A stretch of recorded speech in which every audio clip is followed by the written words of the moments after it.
Hello बच्चों, नमस्कार। निर्माण अकेडमी के यूट्यूब चैनल में आप सभी का स्वागत है। और हमने इस चैनल पर जीएस की क्लासेस शुरू की हुई हैं। जीएस की क्लासों में हमारी जो क्लासेस चल रही थी, हमने हिस्ट्री शुरू किया है, ज्योग्राफी चल रही है, पॉलिटी भी चल रही है। तो दो दो दिन हमारी क्लासेस चल रही हैं और संडे की क्लास को हमने जो है साइंस के लिए रखा हुआ है। और साइंस की क्लास में एनटीपीसी और ग्रुप डी को ध्यान में रखते हुए चला रहे हैं। और आज हम इसमें जो है कवर करेंगे, वो हम कवर करेंगे स्पीडी। जो स्पीडी है यानी रेलवे संबंधी स्पीडी, साइंस से संबंधित हम जो है देख रहे हैं, यानी प्रीवियस ईयर क्वेश्चन जो पूछे गए हैं स्पीडी के माध्यम से। तो आज हम स्पीडी कवर करेंगे। क्लास आपको कैसी लगे तो कमेंट बॉक्स में आप बताइएगा, अच्छा आपको लगे और सवालों का रिवीजन करिएगा, पढ़िएगा। और ये वीडियो आपको पसंद आए तो वीडियो को लाइक करिएगा और अपने मित्रों के साथ इसे शेयर करिएगा। तो आज की क्लास हम शुरू करते हैं। आज की क्लास है हमारी साइंस की,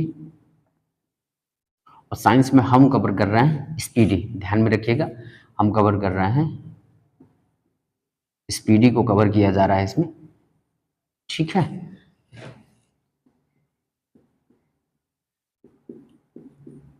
तो विशेषकर रेलवे को ध्यान में रखते हुए हम शुरू कर रहे हैं रेलवे के एग्जामों के लिए। जैसे आपका एनटीपीसी है, ग्रुप डी है और एलपी का भी नोटिफिकेशन आ चुका है। तो इन सभी एग्जामों को ध्यान में रखते हुए हम क्लासेस शुरू कर रहे हैं स्पीडी की। और साइंस की क्लास अब डेली होगी। तो पहला क्वेश्चन हमारा कि एनिलिडा ग्रुप में मुख्यतः एनिलिडा ग्रुप में मुख्यतः एनिलिडा ग्रुप में मुख्यतः कौन कौन जंतु आते हैं? कौन कौन जंतु आते हैं? जंतु आते हैं। तो एनिलिडा ग्रुप है, यानी जो जंतुओं का एक ग्रुप है, एनिलिडा ग्रुप है, उसमें पूछा गया है कि मुख्यतः कौन कौन जंतु आते हैं। तो इसमें आपके आते हैं जोंक और केचुआ। कौन कौन आते हैं? तो जोंक और केचुआ। याद रखिएगा कि जोंक और केचुआ ये एनिलिडा ग्रुप में मुख्यतः आपके आते हैं, ठीक है। तो पहला सवाल रहा कि एनिलिडा ग्रुप में मुख्यतः कौन कौन जंतु आते हैं। तो जोंक और केचुआ ये इसके ग्रुप में आते हैं। दूसरा सवाल है हमारा आर्थ्रोपोडा ग्रुप में, आर्थ्रोपोडा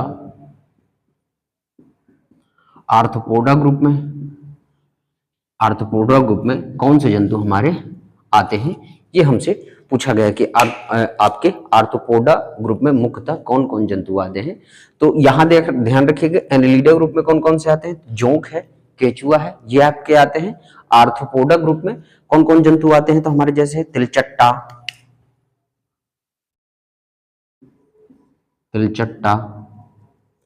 ये आता है। मच्छर, मक्खी, ये सभी किस ग्रुप में आते हैं? तो आर्थ्रोपोडा ग्रुप में आते हैं। जैसे तिलचट्टा है, मच्छर है, मक्खी है, खटमल है, ठीक है। ये सभी आपके जो है आर्थ्रोपोडा ग्रुप में आते हैं, ठीक है। ये याद रखिएगा। अगला देखेंगे कि मोलस्का ग्रुप के अंतर्गत तीसरा है मोलस्का। तो मोलस्का ग्रुप के अंतर्गत कौन कौन से जीव या जंतु आते हैं? तो मोलस्का ग्रुप के अंतर्गत हम देख ले रहे हैं। तो जैसे घोंघा है, सीपी है। मोलस्का जीव के अंतर्गत घोंघा, ये समुद्री जीव है, घोंघा और सीपी ये समुद्री जीव है, समुद्र में मिलने वाले जीव हैं। तो मोलस्का मोलस्का ग्रुप के अंतर्गत आने वाले जो आपके जीव हैं वो कौन कौन से हैं? घोंघा है और सीपी है। तो ध्यान रखिए एनिलिडा ग्रुप में कौन कौन से आते हैं? जोंक और केचुआ। आर्थ्रोपोडा में कौन कौन से आते हैं? तो तिलचट्टा, मच्छर, मक्खी और खटमल। और मोलस्का ग्रुप में आपके आते हैं घोंघा और सीपी, ये आपके आते हैं, ठीक है। अगला याद रखिएगा, आगे देखते हैं। तो जैसे यहां पर है इकाइनोड मेटा, आपका अगला जो आपका है कि इकाइनोड मेटा ग्रुप में कौन कौन से मुख्यतः आते हैं, कौन कौन से जीव आते हैं? तो यहां पर तारा मछली और लिटिल स्टार, तारा मछली और लिटिल स्टार, ये आपके इकाइनोड मेटा जीव के इकाइनोड मेटा संघ के अंतर्गत आते हैं। कौन कौन से? तारा मछली और आपके कौन है? Britell star. कौन है?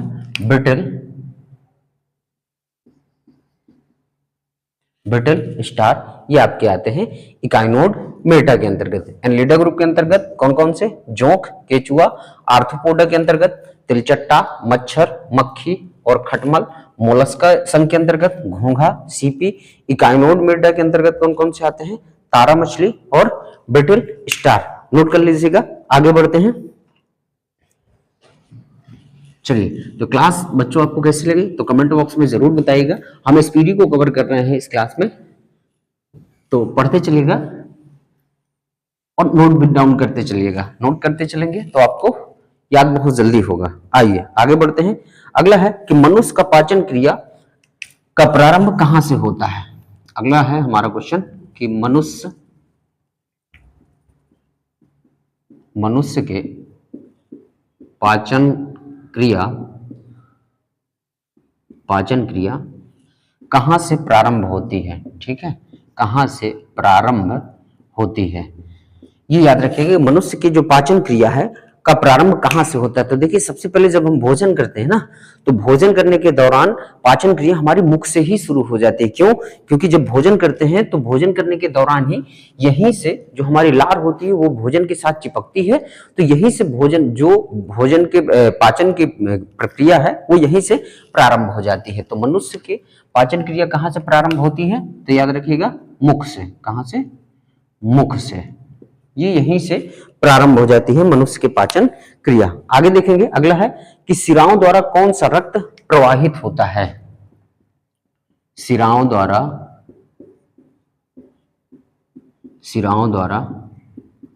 कौन सा रक्त प्रवाहित होता है। ठीक है, शिराओं द्वारा कौन सा रक्त प्रवाहित होता है। तो याद रखिएगा, हमारे हृदय में दो प्रकार की, कहने का मतलब जो आपकी मिलती है, एक होती है धमनियां और दूसरी होती है शिराएं। जो नलियां होती हैं, रक्त नलिकाएं, दो प्रकार की होती हैं। कौन कौन सी? एक होती है धमनी और दूसरी होती है शिराएं। तो शिराओं से कौन सा रक्त प्रवाहित होता है? तो शिराओं से याद रखिएगा आपका अशुद्ध रक्त प्राप्त होता है। अशुद्ध रक्त ये प्रवाहित होता है। और धमनियों से कौन सा रक्त प्रवाहित होता है? तो धमनियों से आपका शुद्ध रक्त प्रवाहित होता है। ये याद रखिएगा कि शिराओं द्वारा कौन सा रक्त प्रवाहित होता है? तो अशुद्ध रक्त। और अगर हम धमनी की बात कर लें कि धमनियों से कौन सा रक्त प्रवाहित होता है? धमनी से हमारा हो जाएगा शुद्ध रक्त प्रवाहित होता है। लेकिन जहां पर महाधमनी और महाशिरा की बात आ जाएगी, कहीं पर भी आपका आ जाए कि महाधमनी से कौन सा रक्त प्रवाहित होगा? तो महाधमनी से याद रखिएगा अशुद्ध रक्त प्रवाहित होगा। अशुद्ध रक्त वो हार्ट को पहुंचाता है। और जो महाशिरा होती है, तो महाशिरा से कौन सा रक्त? वो शुद्ध रक्त हार्ट को पहुंचाया जाता है। ठीक है, तो ये उल्टा हो जाता है। जब महाधमनी और महाशिरा की बात आती है तो उल्टा हो जाता है कि महाधमनी से अशुद्ध रक्त और महाशिरा से शुद्ध रक्त। लेकिन शिराओं से कौन सा रक्त? तो अशुद्ध रक्त। और धमनी से कौन सा रक्त? तो शुद्ध रक्त। नोट डाउन कर लीजिएगा, आगे बढ़ते हैं। चलिए, अगला है हमारा कि कौन सा विटामिन जल में घुलनशील है। ठीक है, अगला है कि कौन सा विटामिन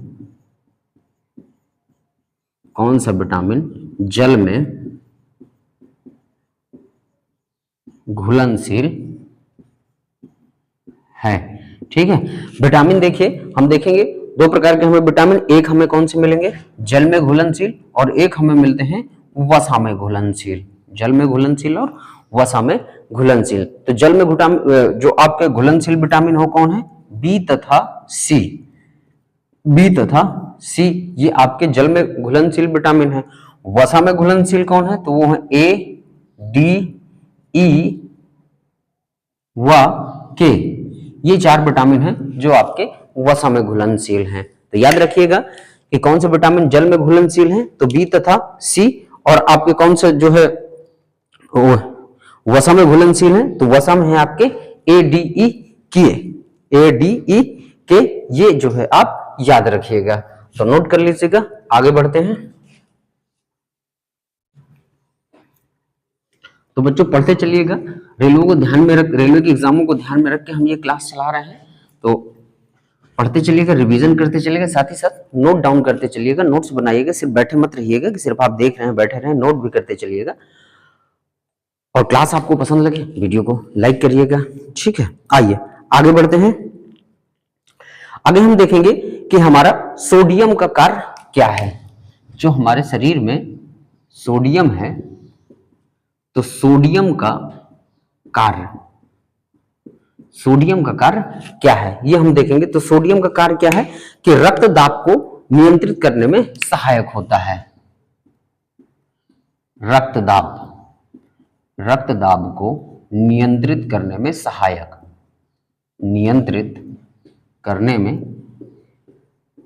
सहायक, यानी कुल मिला के ब्लड प्रेशर को क्या करता है, ये नियंत्रित करता है। जो हमारा ब्लड प्रेशर है, तो ब्लड प्रेशर को ये नियंत्रित करने का काम कौन करता है, हमारा सोडियम करता है। साथ ही साथ क्या करता है, जल का संतुलन बनाए रखता है। जल का संतुलन बनाए रखता है, ये भी याद रखिएगा। दूसरा काम इसका क्या है कि जल का संतुलन बनाए रखता है। पहला सोडियम का काम क्या है कि ब्लड प्रेशर को नियंत्रित करता है, दूसरा क्या है हमारा कि जल का संतुलन ये बनाए रखता है। आगे देखेंगे पोटेशियम का कार्य क्या है। हमारे शरीर में जो पोटेशियम है, उस पोटेशियम का कार्य क्या है।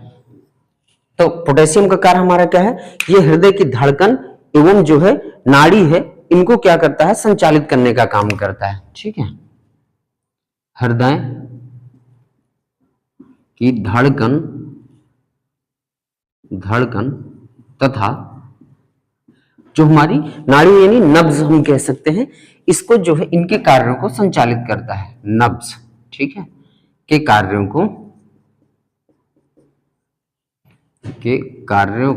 संचालित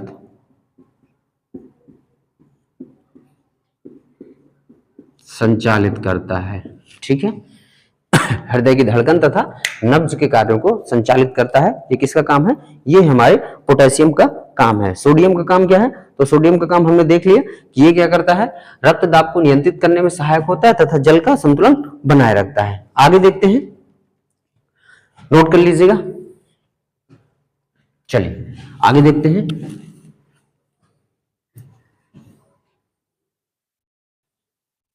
आइए अगला है क्वेश्चन कि ग्लूकोज बिना ऑक्सीजन की उपस्थिति में ग्लूकोज बिना ऑक्सीजन की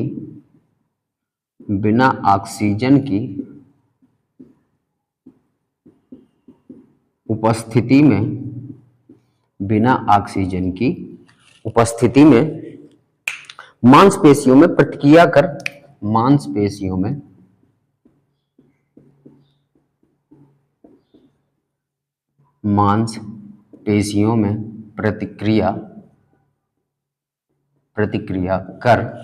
क्या बनाता है,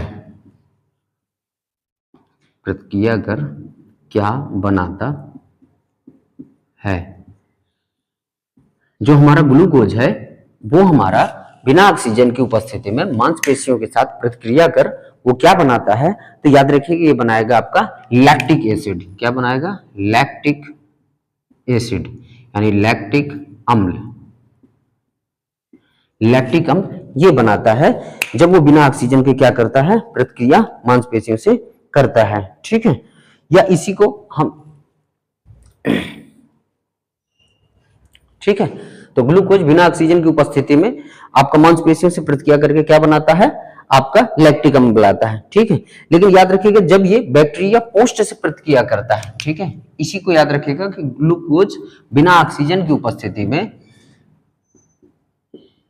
बैक्टीरिया मतलब आपका जीवाणु, ठीक है, बैक्टीरिया या इसी को हम बैक्टीरिया या ईस्ट से प्रतिक्रिया करता है, ईस्ट से प्रतिक्रिया कर क्या बनाएगा, तो ये बनाएगा इथाइल एल्कोहल। क्या बनाएगा, इथाइल एल्कोहल, इथाइल एल्कोहल बनाएगा। तो याद रखिएगा कि ग्लूकोज जब बिना ऑक्सीजन की उपस्थिति में वो मांसपेशियों से प्रतिक्रिया करता है तो क्या बनाता है, लैक्टिक एसिड बनाएगा। जब वो बैक्टीरिया या ईस्ट से प्रतिक्रिया करता है तो क्या बनाएगा, इथाइल एल्कोहल बनाएगा। ठीक है,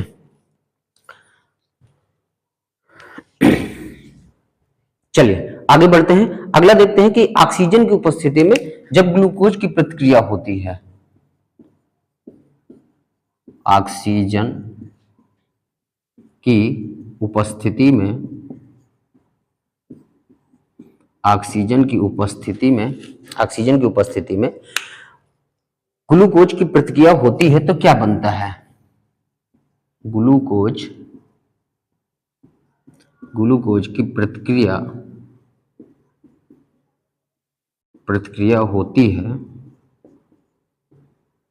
तो क्या बनता है, क्या बनता है।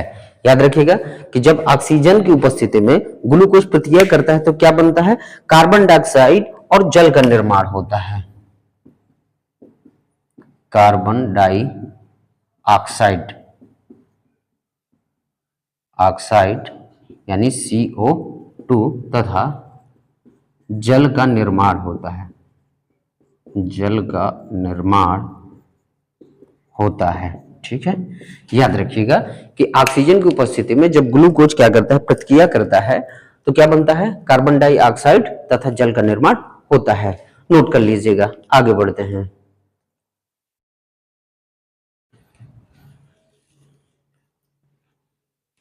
तो बच्चों ये क्लास आपको कैसी लगी कमेंट बॉक्स में जरूर बताइएगा, साथ ही साथ वीडियो को लाइक करिएगा और अपने मित्रों के साथ ही शेयर जरूर करिएगा। चलिए आगे बढ़ते हैं।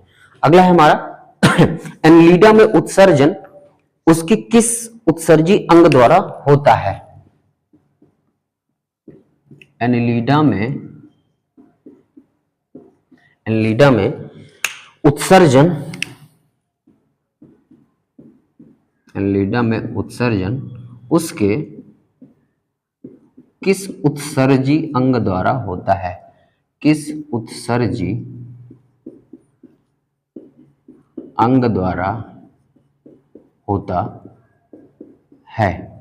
ठीक है, कि जो एनिलिडा है, एनिलिडा में जो उत्सर्जन है उसके किस उत्सर्जी अंग द्वारा होता है, तो नेफ्रिडिया। क्या नाम है, नेफ्रिडिया से उसका उत्सर्जन होता है। आगे बढ़ते हैं। आगे है आपका कि मूत्र का पीएच मान कितना होता है,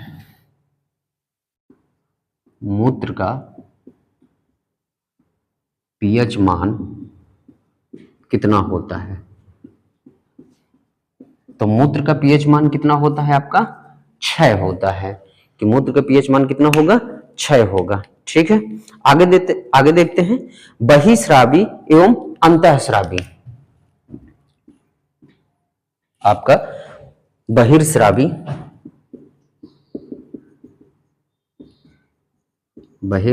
तथा अंतःस्रावी, बहिस्रावी तथा अंतःस्रावी दोनों प्रकार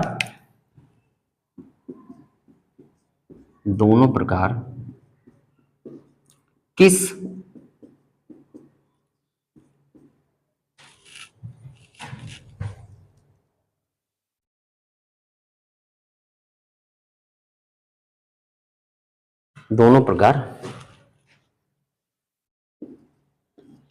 ग्रंथि में आते हैं। ठीक है, जो बहिस्रावी ग्रंथि है और हमारी अंतःस्रावी ग्रंथि है, ये दोनों प्रकार किस ग्रंथि में आते हैं, तो ये हमारे आते हैं अग्नाशय में।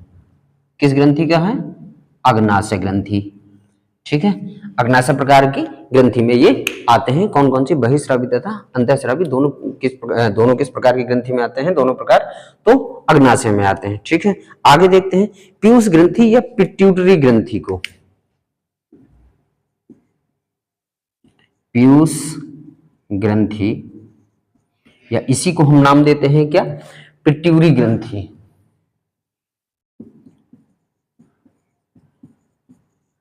पिट्यूटरी ग्रंथि, पीयूष ग्रंथि या पिट्यूटरी ग्रंथि को किस अन्य नाम से जाना जाता है? किस अन्य नाम से जाना जाता है?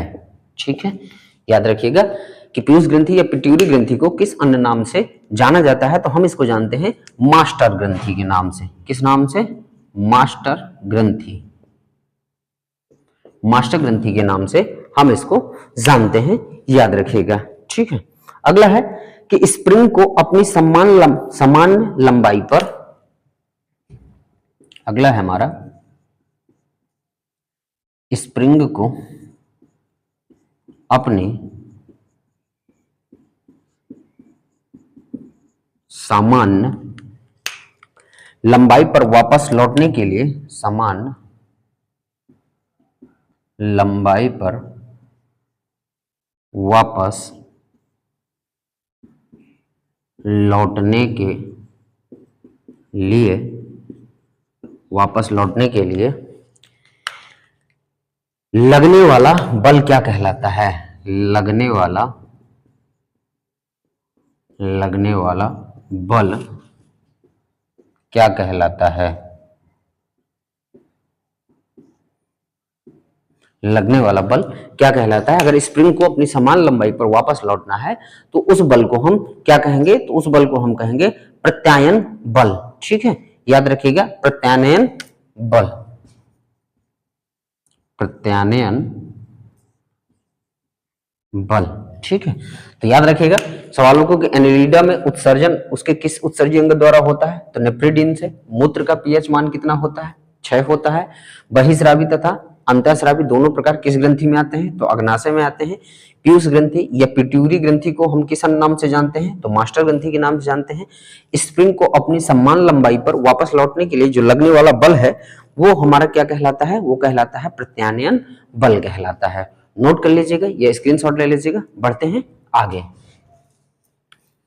तो क्लास बच्चों कैसी लगी आपको? कमेंट बॉक्स में हमें जरूर बताइएगा। साथ ही साथ वीडियो को लाइक करिएगा और अपने मित्रों के साथ इसे शेयर करिएगा। तो जो बच्चे पहली बार देख रहे हो तो वो चैनल को सब्सक्राइब कर लीजिएगा और बेल आइकन ऑन कर दीजिएगा ताकि आपको अन्य क्लासों का भी नोटिफिकेशन मिलता रहे। आइए आगे बढ़ते हैं। आगे हमारा कि पौधों के लिए सबसे अच्छा उर्वरक कौन है? पौधों के लिए सबसे अच्छा उर्वरक कौन सा है? ठीक है, पौधों के लिए सबसे अच्छा उर्वरक कौन सा है हमारा? तो कंपोस्ट। कौन सा है? कंपोस्ट। ये है आपका। ठीक है, दूसरा क्वेश्चन देखते हैं। पेट्रोलियम किस प्रकार की चट्टानों में पाया जाता है? पेट्रोलियम किस प्रकार की चट्टानों में, किस प्रकार की चट्टानों में पाया जाता है? पेट्रोलियम किस प्रकार की चट्टानों में पाया जाता है? तो अवसादी चट्टानों में। अवसादी चट्टानों में। ठीक है, पेट्रोलियम किस प्रकार की चट्टानों में पाया जाता है? तो अवसादी चट्टानों में पाया जाता है। आगे, गुब्बारों को उड़ाने के लिए काम में लाई जाने वाली गैस। गुब्बारों को उड़ाने में कौन सी गैस प्रयोग होती है? कौन सी गैस प्रयोग होती है? तो कौन सी गैस हमारी प्रयोग होती है? हीलियम। याद रखिएगा कि गुब्बारों को उड़ाने में किस गैस का प्रयोग करते हैं, तो हीलियम का प्रयोग करते हैं। ठीक है, आगे है डीडीटी का उपयोग किस रूप में किया जाता है। डीडीटी, डीडीटी का उपयोग किस रूप में किया जाता है, तो डीडीटी का जो उपयोग है किस रूप में किया जाएगा, कीटनाशी के रूप में। किस रूप में, कीटनाशी के रूप में डीडीटी का उपयोग किया जाता है, याद रखिएगा। आगे बढ़ते हैं कि इथेनॉल के अत्यधिक सेवन से कौन सा अंग प्रभावित होता है। इथेनॉल के अत्यधिक उपयोग से, इथेनॉल के अत्यधिक सेवन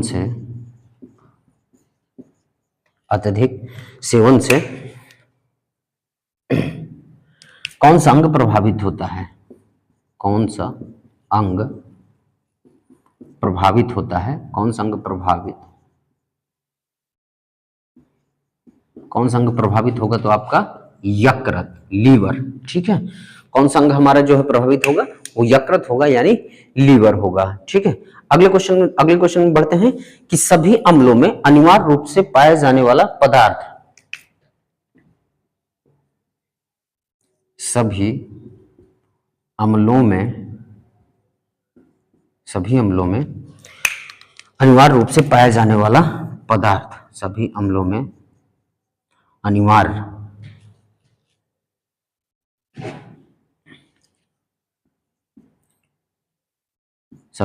अनिवार्य रूप से पाए जाने वाला पदार्थ,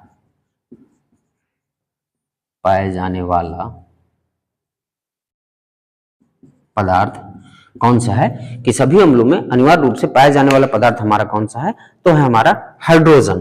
कौन सा है, हाइड्रोजन। कौन सा है हमारा, तो हाइड्रोजन है। ठीक है, याद रखिएगा। ठीक है, हाइड्रोजन जो है सभी अम्लों में अनिवार्य रूप से पाया जाने वाला पदार्थ है हमारा। ठीक है, H2। अगला है हमारा, अगला देख लेते हैं। अगला क्वेश्चन है हमारा, अगला क्वेश्चन है कि आग लगने तथा फैलने की सबसे कम संभावना किस वस्त्र में होती है। आग लगने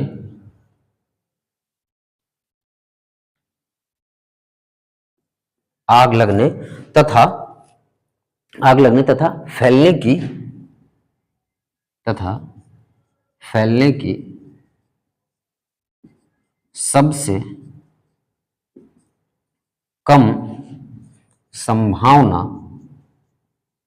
सबसे कम संभावना किस वस्त्र में होती है, तो सूती वस्त्र में। किस वस्त्र में, सूती वस्त्र में। याद रखिएगा कि आग लगने तथा फैलने की सबसे कम संभावना किस वस्त्र में होती है, तो हमारी सूती वस्त्र में होती है, ये याद रखिएगा। तो रिवीजन कर लेते हैं एक बार हमारा कि पौधों के लिए सबसे अच्छा उर्वरक कौन सा है, कंपोस्ट है। पेट्रोलियम किस प्रकार की चट्टानों में पाया जाता है, तो औषधि चट्टानों में पाया जाता है। गुब्बारों को उड़ाने में कौन सी गैस प्रयोग करते हैं, हीलियम गैस का प्रयोग करते हैं। डीडीटी का उपयोग किस रूप में होता है, कीटनाशी के रूप में होता है। इथेनॉल के अत्यधिक सेवन से कौन सा अंग प्रभावित होता है, तो यकृत प्रभावित होता है। सभी अम्लों में अनिवार्य रूप से पाए जाने वाला पदार्थ कौन सा होता है, हाइड्रोजन होता है। और आग लगने तथा फैलने की सबसे कम संभावना किस वस्त्र में होती है, तो सूती वस्त्र में होती है। नोट कर लीजिएगा। चलिए आगे बढ़ते हैं।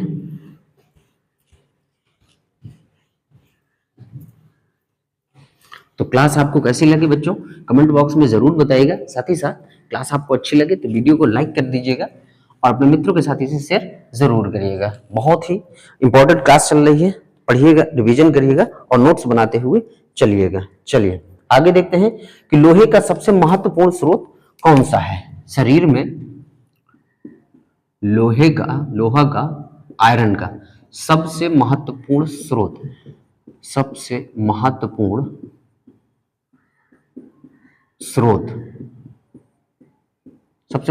स्रोत कौन सा है हमारा, हरी सब्जियां। ये लोहे का सबसे महत्वपूर्ण आपका स्रोत हो गए। ठीक है, आगे गैसोलीन को किसके साथ मिश्रण करके गैसोहॉल बनाया जाता है? आपका गैसोलीन को किसके साथ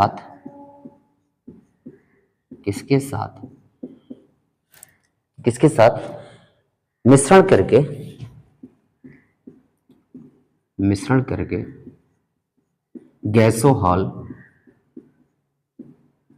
बनाया जाता है? ठीक है, याद रखिएगा कि गैसोलीन को किसके साथ मिश्रण करके गैसोहॉल बनाया जाता है? तो है हमारा इथाइल एल्कोहल। इथाइल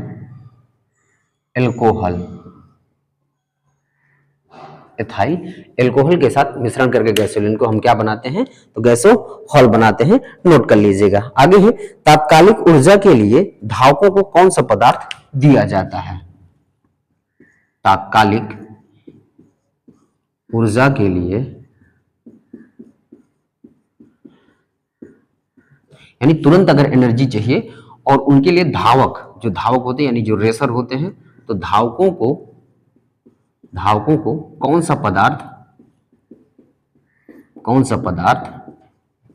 दिया जाता है? तो कौन सा पदार्थ दिया जाएगा? उनको दिया जाएगा ग्लूकोज दिया जाएगा। कौन सा दिया जाएगा? ग्लूकोज दिया जाएगा। अगर हमें तुरंत एनर्जी चाहिए तो तुरंत एनर्जी के लिए हम कौन सा पदार्थ जो है धावकों को देते हैं? तो देते हैं हम ग्लूकोज देते हैं। ठीक है, आगे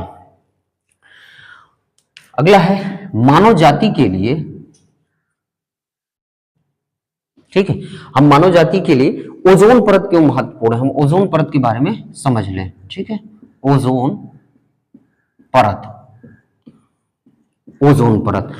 परत देखेंगे तो वायुमंडल की देखिए कितनी परतें हैं?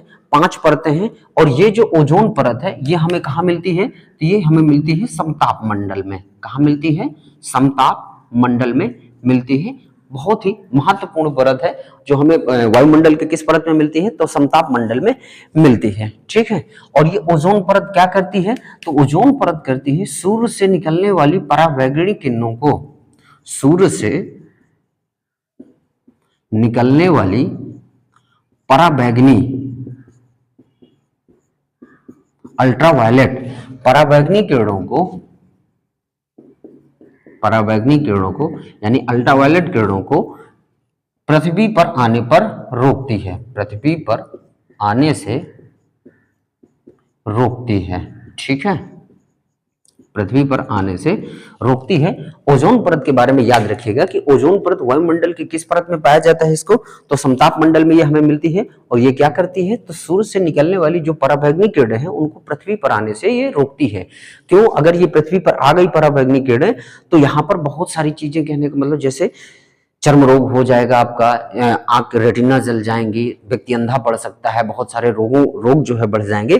तो ये जो खतरनाक परावैंगनी किरणें होती हैं ओजोन परत उसको रोकने का काम करती है। और ये किस मंडल में पाई जाती है? तो समताप मंडल में आपकी पाई जाती है। ठीक है, याद रखिएगा।